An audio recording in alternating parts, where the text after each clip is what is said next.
The Church, in her wisdom, has given us 40 days of the season of Lent, but 50 days of the season of Easter. There must be some reason for that. We need more time to celebrate than we need to fast. The Church is generous that way. It's good. The Church loves a good party. But it's also, I think, in part because there's something that's kind of hard to take in about the resurrection. Sometimes, for some people, it can be very easy to picture the crucifixion. So much art over the history of the last 2,000 years has gone into depicting the crucifixion. People saw the crucifixion, but no one saw Jesus rise from the dead. And so it can be a little mysterious. It can be hard to take in and to unpack. And so we need to kind of be intentional about the way that we engage with the Gospels that we read each Sunday during the season of Easter. 8 different accounts of how Jesus rose and the way he appeared to his disciples, because they each contain things that we need to know and that we need to hear to live a Christian life. Jesus walks into this room with the disciples and he says, "Peace be with you." A lot of times we seem to think that real peace is just the absence of conflict.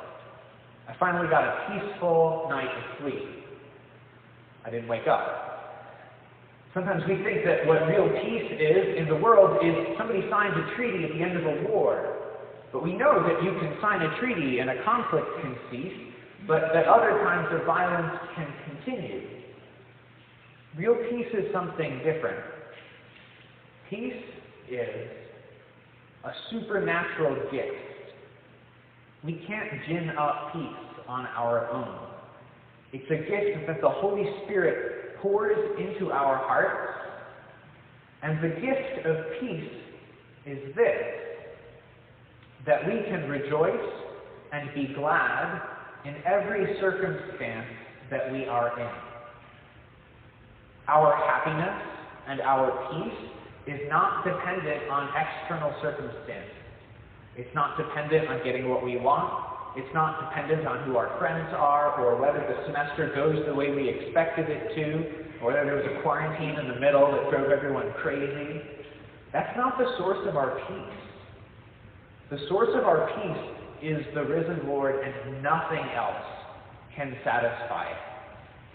Somebody showed me a video that's been going around this week. It's important to cite your sources. You can find this video on Reddit and TikTok. But it's a video about the perception of time that bees have. So some scientists did this experiment where they put sugared water outside of a bee's hive every day at 4 p.m. And so bees would learn to come out at 4 p.m. And then eventually the scientists took the bowl of water away, and the bees continued to come out at 4 p.m. And so the suggestion was, well, maybe this means that bees have some kind of internal sense of timing, that they knew when this was. But there was an objection. Maybe it is that they could tell the angle of the degree of the sun at the time it was happening. So they did the experiment in the dark, and the bees still came out at 4 p.m. So then somebody said, well, maybe it's because they can detect the heat of the sun and the degree of heat that's happening at 4 p.m. And so they did the experiment underground in a salt mine, and the bees still came out at 4 p.m. And they said, well, maybe the bees have some internal sense of the rotation of the Earth. And so they did the experiment in Paris. And they put the sugared water out at 4 p.m., and then began to take it away. And when they moved those bees who had been trained to come out at 4 p.m. in Paris to New York with a 6-hour time difference, the bees still came out of their hives every day at 10 a.m., which in Paris is 4 p.m. And this is what we have to be like. This is what the resurrection can do for us, that no matter what is going on in our life, no matter what happens, no matter what surrounds us, what external conditions can change around us, we still always come out on this same truth. And that same truth is that Christ has risen from the dead and dies no more. If we want our peace from something else, we're never going to have peace. Jesus says to his disciples, "Peace be with you." He shows them his hands and his feet, his hands that were wounded, that they had seen crucified, and that were now risen and glorified. And the gospel says they were incredulous for joy. So stunned, they almost couldn't believe what they were seeing, but did believe. And what they were filled with the presence of the Lord in front of them, was unshakable joy. And that is what we receive here.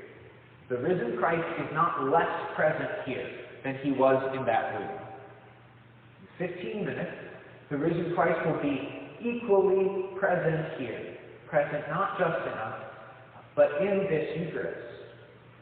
And he gives us unshakable joy.